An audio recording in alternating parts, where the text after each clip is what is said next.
Hello, my name is Dr.Creepster.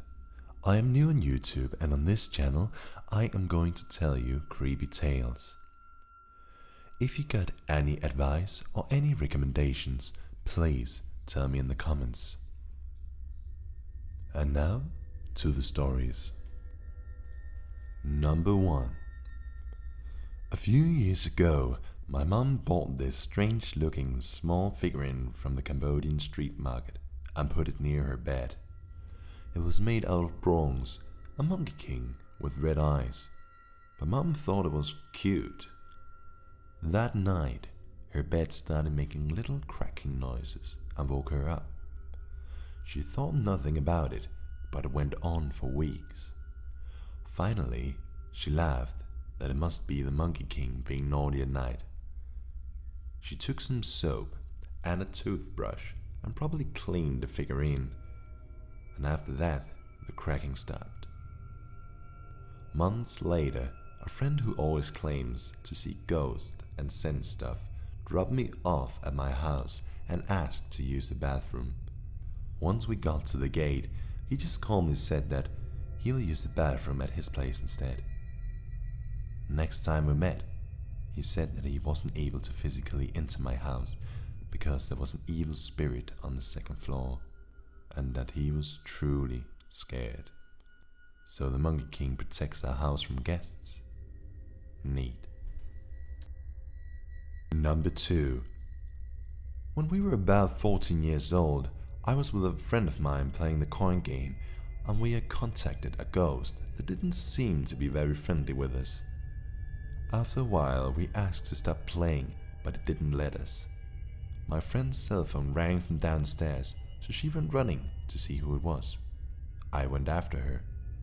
When I got there, she had this terror-pale face with eyes wide open and almost shaking, and the phone at her ear.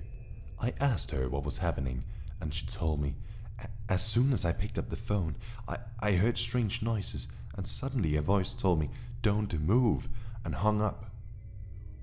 We called that number, but the recorded voice said, "The number you're trying to reach does not exist," in English, and we're from Argentina.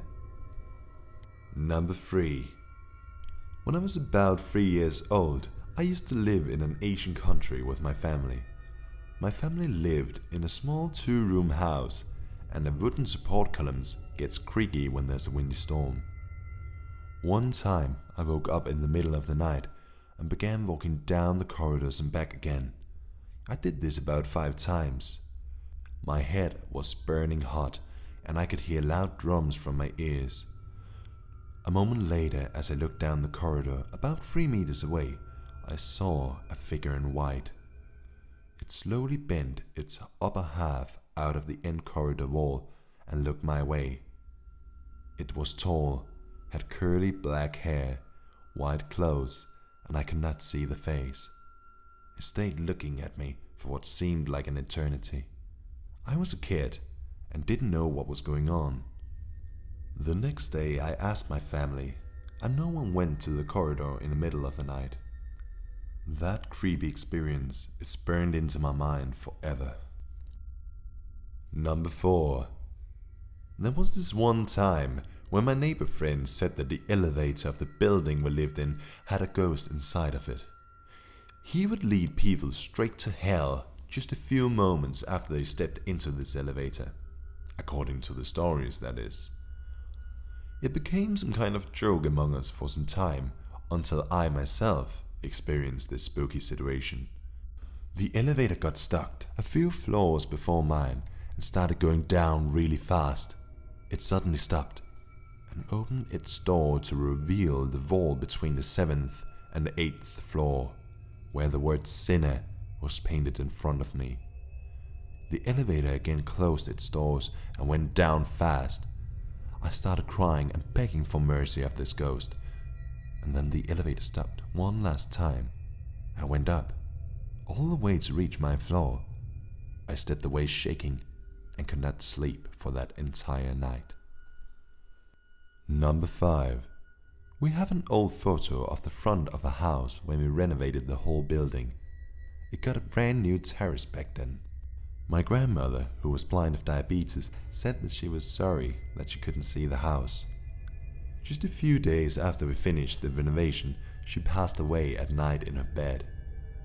Later that year, my father took a picture of the house and took a few pictures of the terrace too to show to his colleagues. When my father reviewed the photos, he couldn't believe his eyes. On the picture with the house in front, there's a face looking through the window at the terrace. Nobody was home at the time, only my father who took the photos. It's either somebody who secretly lives in a basement and comes up for food when we're not there, or it was my grandmother's spirit looking around in the house. We believe it's the second one. Number 6. So, my friend's sister are living in a flat with her husband and their child. In the child's bedroom, the baby bed is in the middle of it. The newborn baby always started crying as soon as they took her into her bed. Yeah, they thought that she was just a baby. They are always crying. After a while, she stopped. Years later, when the little girl became around 4, she asked her mother that if she could sleep anywhere else, just not in her bedroom. Her mom always said no. One time in the middle of the night, the girl crawled into the parents' bed, telling her mother that she couldn't sleep. They took her to the doctors to find out why she couldn't sleep, but they said that she had no problems. Maybe she was just too attached. One time a psychologist asked the girl what the problem was, and she told, "I cannot sleep when someone is always watching in my bedroom. She never sleeps. She's just watching me." Number 7. I was once babysitting my little brother with my sister, and she went upstairs to use her toilet. When she had opened the door, she probably stopped to look in the mirror or something like that. And then suddenly I heard her say my name silently, as if I was next to her, so I yelled, "What?" Then she came running down and said she thought I was next to her because she saw someone wearing all black running upstairs and stopping behind her. I was wearing all black. We were shit scared the rest of the night. Number 8. When I was a little kid, I was so scared of ghosts that I always slept with the lights on and blanket covering my whole face. There was this one time our big family went to a big mansion on holiday, not knowing that it was haunted. So, at night, I just casually slept with the lights on and with blanket covering my face. I slept with my dad, brother, mom, and grandma. I was a little kid. I slept for a few minutes under the blanket. A few minutes later, I woke up, and then I saw a shadow of a girl looking down, wearing a long dress with long hair in front of me. I could see her through the blanket because the lights was on. I thought it was my mom, so I jump scared her. But no one was there. The next morning, my cousins and the rest of the family shared their stories from the last night, and everybody had some paranormal tales to tell. Number 9. I was 12 when my family moved to a new house, and being the only boy out of 3 children, I got the smallest room in the house. The first few nights the room felt cooler than it should be, and we were living on a tropical island at the time, so the normal temperature was around 30 degrees. But I thought it was just the shade of the tree outside, so I just brushed it off. That night at 11 p.m. I started hearing what sounded like singing. First I thought it was the neighbor's music, so I just went with it. But then the same thing happened the next night, and it went on and on for weeks, every night becoming clearer, and the more I heard it, the more it sounded like a woman singing a lullaby.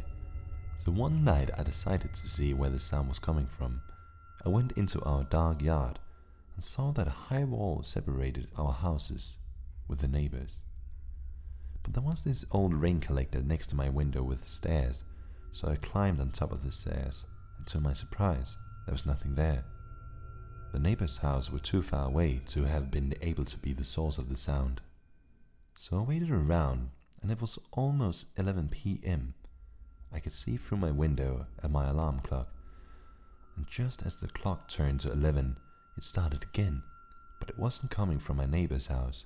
It appeared to have been coming from my room, but it was empty and there was no one there. All of a sudden, the warm night became strangely cold, and I heard the song coming as if someone was singing it into my ear. I ran inside and told my mother about it. Of course, she didn't believe me. So the next day I asked her to sit in my room as it turned 11 p.m. I didn't even have to ask her if she heard it. Her face said it all. She just told me that as long as this is it, I shouldn't be worried. From then on, my sister got that room, and she had the same experiences, but she also wakes up with her hair combed from time to time. Number 10. Whenever people would ask me if I believed in ghosts, I would dismiss the question by saying that I've never seen one. I believe that it's just your imagination, but I used to work at this place that had a basement. There was a storage room in there where we kept our old equipment and some signboards. I had worked there for a long time, so I've seen people come and go. A lot of people would say that there's a ghost down there, but mostly for jokes and stuff. But there is this one time we had a staff that told me that there was a lady in the basement and he could describe her by detail. I was creeped out every time he would tell a story, and after that I didn't go to the basement for a long time. Years after I was promoted as supervisor, one of the tasks was to do a walk through the building every night before closing. One night I saw in the corner of my eyes the same lady that the staff described before. By this time, that staff had quit already. I ignored what I saw, as it might have been from my imagination a memory of what my previous workmate had told me. But months after that, we hired a new employee, and he saw that same lady, same description and all. There is no way that the two people knew each other, as the new guy just moved to town, and the previous employee moved away a long time ago. The new employee talked about the lady a lot. He was brave and tried to talk to her. I didn't like him telling stories, since none of my staff wanted to clean the basement anymore. I regularly saw the lady while the new guy was working for us. But one day he told me that the lady followed him home and didn't want to go back to our workplace. Until one day, the guy didn't show up anymore. I didn't see the lady in the basement anymore because I had left that job for a new one. About 6 months after I left, I heard that the guy who saw that lady was in an accident and he passed away, and I heard from my previous colleagues that the lady was back in the basement.